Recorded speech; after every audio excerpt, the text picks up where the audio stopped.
In this video, we're going to be talking about isotopes. So isotopes are basically atoms, and they make up the exact same element, and they have the exact same protons, but they have different neutrons. So they have the same chemical properties, the same number of protons, but they do not have the same physical properties or the same number of neutrons.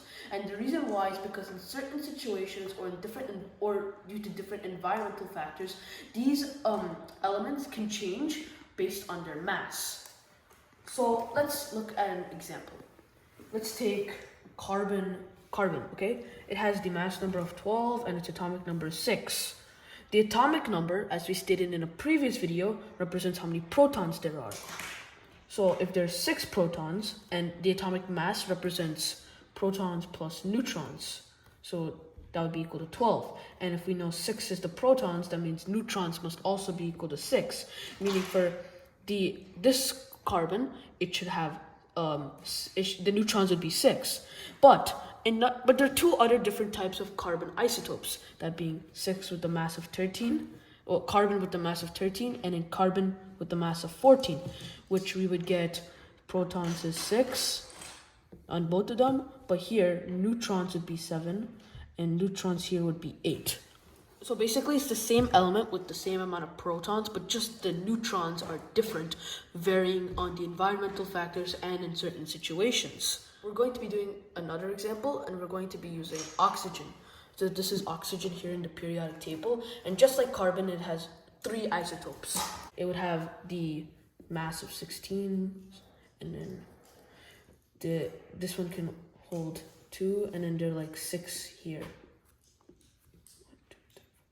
6, okay? So basically, there are a total of 8 electrons, and we know that atomic mass is equal to proton plus neutron, okay? So that must mean that if there are 8 electrons, there must be, and also the amount of electrons there are also means the amount of protons there are, because electrons are negatively charged, but protons are positively charged. And since an atom is neutral, that must mean that if there are 8 electrons, there must be 8 protons. So 8 plus n.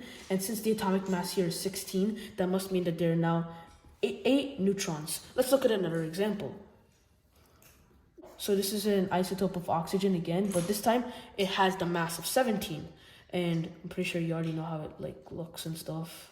So yeah, so it has again 8 electrons, so that must be 8 protons, but the neutrons here are 9. See, the neutrons have changed, meaning in certain situations the neutrons will not always remain same, but only the protons will remain same, meaning that this changes.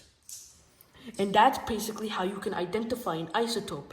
If the number of neutrons or the atomic mass changes, then that must mean that it must have an isotope. And in an isotope, the atomic number remains same, and the chemical number or the chemical symbol or element symbol should also remain same. So for example, let's just say you have chemical X. Okay, you don't know what X is.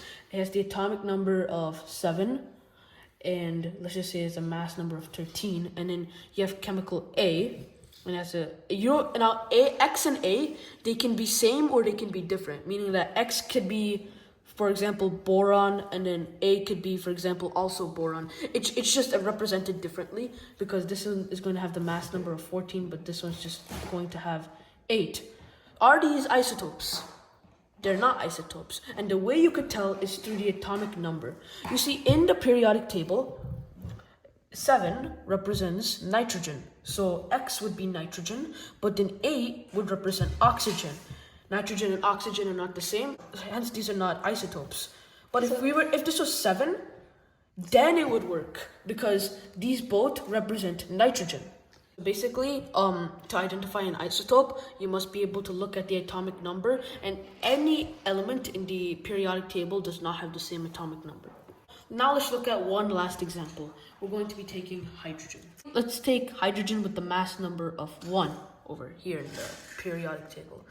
So basically it must have 1 proton and 1 neutron. But if hydrogen with the mass number of 2, meaning it must have 1 proton but 2 neutrons. See, the protons and neutrons changed. And just like this, 1 proton, 3 neutrons, with hydrogen with mass number 3.